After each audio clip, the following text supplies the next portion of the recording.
Boa tarde, o programa Pauta Livre de hoje recebe aqui o deputado estadual Capitão Tadeu, representante aí do PSB. Vamos conversar com ele aqui sobre Prefeitura de Salvador, a disputa em 2012, sobre PEC 300 e também sobre segurança pública aqui na Bahia. Boa tarde, deputado. Queria agradecer a presença do senhor aqui no programa. Boa tarde, é um prazer estar aqui no Bocão News e estou à disposição para estar esclarecendo de uma forma muito sincera, muito franca e objetiva, todas as dúvidas que a nossa cidade, que o nosso cidadão tem. Vamos lá, vamos começar por segurança pública. A gente sabe que o senhor é um dos grandes representantes da segurança pública, dos policiais dentro da Assembleia Legislativa, e a gente sabe que a situação está um pouco complicada na Bahia e também principalmente em Salvador. Devido a que acontece isso com a segurança aqui? Olha, foram muitos anos, muitos governos de descaso com a segurança pública. O que nós estamos vivendo hoje aqui é fruto do descaso de governos passados que vieram se acumulando. Então, isso por quê? Uma política pública, seja para a segurança pública, para a saúde ou para a educação, ela leva anos para ser implementada e se colher os resultados. Então, tudo de ruim que nós estamos vivendo hoje foi coisa do passado. Mas aí eu pergunto, e hoje? Nós estamos vivendo fruto de quê? De 4, 5 anos atrás. Então, aqui eu quero dizer que todos os governos pecaram na segurança pública, inclusive o governo atual, Jacques Wagner, César Borges, Antônio Carlos Magalhães, Paulo Souto, todos eles erraram. Pelo menos agora aparece uma luz no fim do túnel, onde o governo Jacques Wagner apresenta aí esse projeto das bases comunitárias de segurança e do Pacto pela Vida, que é um bom projeto, mas que está no início ainda, falta muito, falta se investir muito ainda. A gente não pode, é um bom começo, mas falta muito ainda para que a gente venha melhorar a segurança pública. Mas o senhor diz que o que a gente vive, esse clima de insegurança que a gente vive hoje, mesmo aí com esse projeto do governo do estado, é fruto dos governos anteriores, inclusive do primeiro governo aí do Jacques Wagner. Mas eles erraram em quê, deputado? Em não ter tido uma política pública para a segurança pública, né? Eles não tinham um perfil de treinamento para os policiais, não investiam em equipamentos, não investiam em treinamento, não investiam em inteligência, em estratégia, em organização, em motivação profissional. Quer dizer, faltava tudo na segurança pública. Na realidade, a segurança pública sempre foi um conjunto de policiais colocados na rua de forma quase que aleatória, né? Então, isso aí é obviamente com falta de investimentos no social, com desemprego, com falta de educação e saúde, a tendência é a explosão mesmo da violência. Agora, há um projeto chamado Pacto pela Vida, que eu aplaudo, parabenizo o governador por esse projeto, mas é só um pequeno e único passo. Muitos outros passos terão que ser dados. Não vamos imaginar que o Pacto pela Vida, somente como está, vai resolver, que não vai. Ou o governo investe mais para dar celeridade e ampliar o Pacto pela Vida, ou a violência vai explodir cada vez mais. O senhor acha que o que é que poderia funcionar mais? A contratação imediata de mais policiais ou treinamento para os policiais que a gente já tem em Salvador? A gente sabe que a categoria não é preparada como deveria ser para estar atuando aí nas ruas da capital baiana, de toda a Bahia. Olha, a contratação de pessoal, até que o governo Jacques Wagner foi o melhor de todos nesse aspecto. Foi o governo que mais contratou policiais. Isso é um esforço muito grande, um esforço de caixa, um esforço de orçamento imenso. Contratar mais de 7 mil policiais militares em 4 anos é muita coisa, que nenhum governo fez isso na história da Bahia.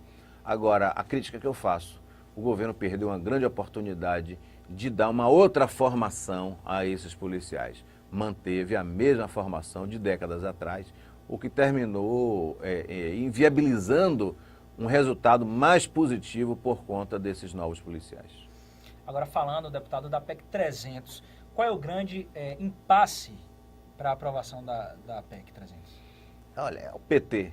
O PT é o governo Dilma que não quer aprovar a PEC 300, né?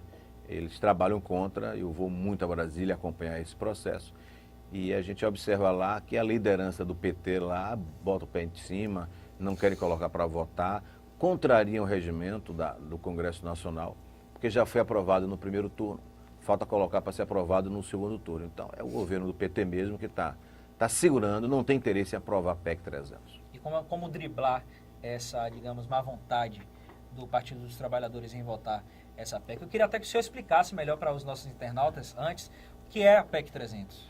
A PEC 300 é um projeto de emenda constitucional à Constituição Federal para criar um piso nacional dos policiais militares e civis do Brasil. Com esse piso único, vai facilitar uma seleção melhor de policiais, dar mais estímulo profissional aos policiais. Então essa é a PEC 300, é a base do piso nacional dos policiais. Mas isso, deputado, iria onerar os cofres públicos em quanto? Olha, os cálculos do governo chega a 40 bilhões. E de onde sairia Os cálculos das entidades que organizam falam em 12 bilhões de reais. A proposta é que saia de um fundo constitucional para a segurança pública. E esse fundo, ele teria que ser criado antes, teria que ter todo o projeto formulado antes da aprovação. Há uma proposta aí dos deputados e senadores que apoiam a PEC 300 em já articular isso para que o governo federal ele aprove esse projeto? A ideia inicial é aprovar a emenda constitucional, criando o piso nacional, sem estabelecer valores, para posteriormente, através de uma legislação infraconstitucional, se estabelecer um estudo para viabilizar o valor e de onde sairiam o dinheiro, os recursos para cobrir esse fundo de segurança pública. Certo. Agora vamos falar de Salvador, Prefeitura de Salvador. O senhor aí é um dos possíveis candidatos, virtuais candidatos a prefeito de Salvador pelo PSB, partido esse que integra a base do governo do estado, apesar de que o senhor é meio crítico aí ao governo de Jacques Wagner, não é isso? Primeiro eu gostaria de fazer aqui esclarecer uma situação que me coloca como crítico do governo Jacques Wagner. Eu deixo muito claro o seguinte: os poderes são harmônicos, porém independentes. O poder legislativo tem independência em relação ao poder executivo e ao judiciário, é o que está na nossa Constituição. Eu simplesmente exerço o meu dever de parlamentar de apoiar o governo naquilo que é bom para a sociedade e criticar e tentar corrigir e criticar de forma construtiva aquilo que não é bom para a sociedade. Agora, se outros deputados não fazem isso, aí o problema não é meu, cada deputado que se explique por que é que ele aplaude tudo do governo. Eu não sou obrigado a aplaudir tudo, porque o governo não é perfeito. Se ele tem falhas, eu tenho que criticar, eu tenho que apontar. De forma construtiva, eu nunca tenho interesse em destruir o governo, pelo contrário, eu tenho interesse em corrigir as falhas do governo para atender melhor os interesses da sociedade. Por isso eu fico muito à vontade em ser da base do governo, criticar, porque eu tenho independência o suficiente para poder olhar de frente ao governador e dizer, está errado isso, tem que corrigir. O senhor já sofreu algum tipo de retaliação por conta de alguma crítica? Não, o governador é muito democrático, ele não muda o comportamento dele com relação a minhas críticas. Sempre que eu encontro com ele é sempre amistoso, meus encontros com ele, entendeu? Alguns assessores deles é que fecham a cara, fica de conversa fiada para o governador, tentando me jogar contra ele. Mas o governador é um democrata, ele sabe que o deputado ele tem autonomia, assim como o governador. Ele tem autonomia para governar e eu, como deputado, tenho autonomia também para levar o meu mandato adiante. E eu faço da maneira que eu prometi fazer ao meu eleitor, cobrando do governador as melhorias para a sociedade. Se alguém se incomodar, paciência, mas eu estou cumprindo com o meu papel constitucional. Falando em independência, o senhor acabou de citar a palavra independência, eu queria saber sua opinião com relação ao governo ter a grande maioria dos deputados na Assembleia. Isso não é bom para a democracia, né? Um governo que tem uma maioria muito grande, o governo aprova todos os projetos sem uma discussão mais profunda, porque como ele tem maioria, termina desvalorizando o papel do parlamento e do parlamentar. Então eu acho que não é bom para a sociedade esse adesismo, né, do governo sair trocando cargos, que é uma crítica que eu faço, é oferecer cargos em troca de apoio no parlamento. Isso não é bom. O governo precisa ter maioria, sim. O governo precisa ter tranquilidade para governar com apoio da maioria do parlamento, mas não a maioria esmagadora ao ponto de não poder ter o debate. Então isso é ruim para a democracia. Certo, deputado Capitão Tadeu. Eu queria saber agora por que tentar aí a Prefeitura de Salvador. É um interesse claro do senhor em disputar a Prefeitura em 2012. Salvador está perdida, Salvador está se deteriorando. Eu nasci em Salvador, eu moro em Salvador, eu fui vereador 2 vezes em Salvador, então eu estudo em Salvador, eu amo Salvador e vejo Salvador do jeito que está. E quais são as perspectivas que a gente vê para Salvador? É a mesmice na política, né? Candidatos que recebem patrocínio de empresas para bancar suas campanhas e, em troca, usar o dinheiro público para pagar o empréstimo feito pelos empresários para a campanha dos candidatos, né? Está na hora de mudar. O dinheiro público não é para ser gasto dessa maneira. Tem que ter transparência, mas honestidade acima de tudo. Então não pode um candidato a prefeito estar usando o dinheiro de empresários durante a campanha para depois, quando estiver na prefeitura eleito, superfaturar obras para pagar esse empresário. Então, se o povo quer honestidade, se o povo quer acabar com a corrupção, se o povo quer uma prefeitura funcionando bem, o povo tem que saber escolher aquele candidato que não vai roubar e não vai permitir que roube. O senhor é a favor, então, do financiamento público das campanhas? Sou, desde que haja um controle rigoroso e absoluto para que não usem caixa 12 em campanha.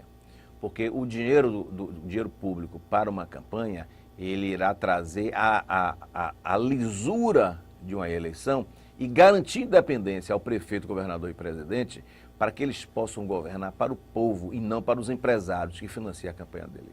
Por isso eu sou favorável, sim, a financiamento público de campanha, mas como eu disse, desde que se coíba o uso de verbas particulares por baixo do pano.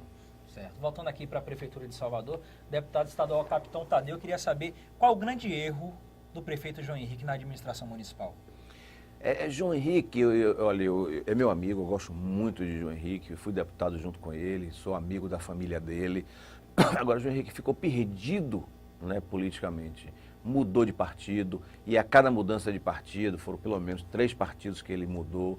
Ao mudar de partido, ele tinha que mudar a equipe para compor com a nova equipe, que é um outro erro da administração pública, dar cargos aos partidos. Partido não é para receber cargo em troca. O partido é para levar projetos para a cidade e não trocar apoio por cargos. Então, o João Henrique mudou muito a sua administração. Então, ele ficou perdido politicamente e isso impactou de forma negativa na sua administração. Isso precisa ser corrigido. Certo. Sua possível candidatura, como é que tem sido vista dentro do PSB, o seu partido? A unanimidade da militância e dos pré-candidatos a vereador querem sim uma candidatura própria e querem a minha candidatura. Então eu conto com o apoio da maioria na militância do partido.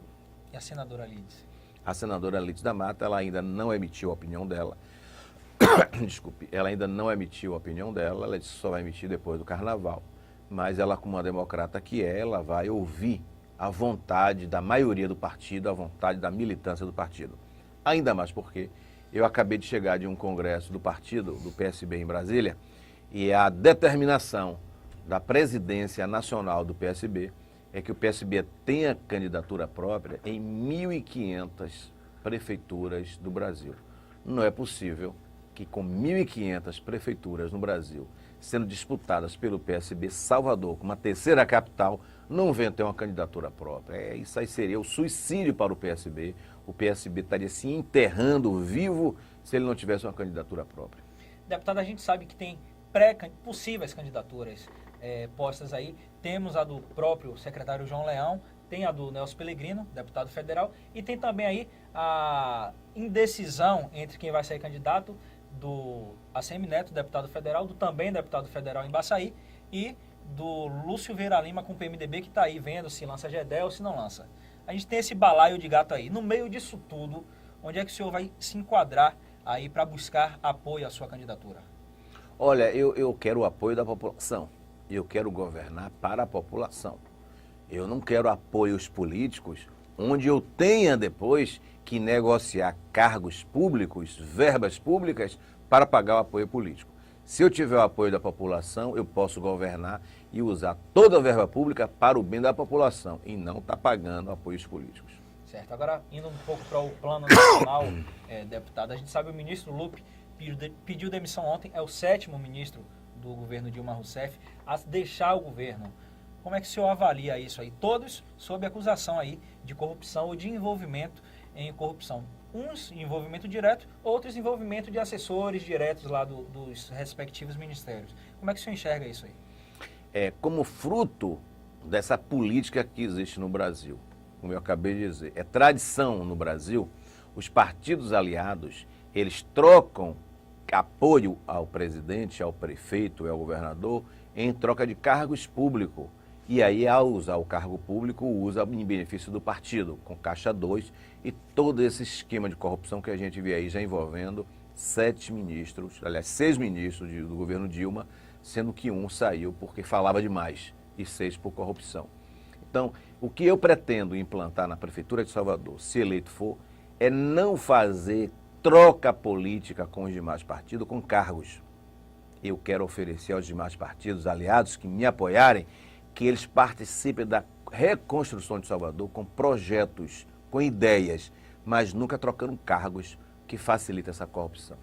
Ok, a gente agradece aqui a presença do deputado estadual Capitão Tadeu, falou aqui sobre Prefeitura de Salvador, sobre a vontade de disputar a Prefeitura em 2012 e sobre segurança pública, que é um tema que está muito debatido em nossa sociedade. Eu agradeço a presença do senhor aqui. Queria que deixasse uma mensagem aí para os nossos internautas que estão assistindo. Eu quero agradecer essa oportunidade, parabenizar o Bocão News pela credibilidade que tem, né, nas reportagens, nas notícias, e deixar um recado muito claro ao eleitor. Se o eleitor quer acabar com a corrupção no Brasil, ele tem que saber votar certo. Ele tem que saber votar naquelas pessoas que não estão comprometidas com o capital do empresariado. O empresário, ele tem que trabalhar para produzir, mas não para corromper as autoridades públicas. Essa é a mensagem que eu dou e que fica na mão dos eleitores a escolha daquele candidato que possa levar seriedade e combate à corrupção com mais obras para a cidade, para o Brasil e para o Estado. Obrigado.